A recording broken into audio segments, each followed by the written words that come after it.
Hello friends, இன்னைக்கு வீடியோக்கான giveaway question ரொம்ப சிம்பிளா தான் இருக்க போகுது. ஃபர்ஸ்டா நடந்த ஜெல்லி காம்படிஷன்ல ஃபர்ஸ்ட் 2 பிளேசஸ் வின் பண்ணது யாரு? இந்த கொஸ்டினுக்கான ஆன்சரை டிஸ்பிளேல தெரியுற வாட்ஸ்அப் நம்பருக்கு அனுப்பிச்சு வச்சிடுங்க. Okay friends. நேற்று ஐஸ் பெட் மேலே எந்த ஆர்டரில் படுத்தாங்க, எந்த ஆர்டரில் எந்திரிச்சாங்க அப்படி சார் அனுப்பிச்சு வச்சுருந்தீங்க. அதிலிருந்து நாங்கள் 3 லக்கி வின்னர் செலக்ட் பண்ணுறதா ப்ராமிஸ் பண்ணியிருந்தோம்.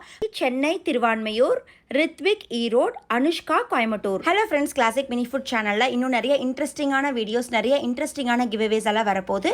ஸோ இது வரைக்கும் சப்ஸ்கிரைப் பண்ணாதவங்க மறக்காமல் சப்ஸ்கிரைப் பண்ணிக்கோங்க. தேங்க்யூ, பாய்.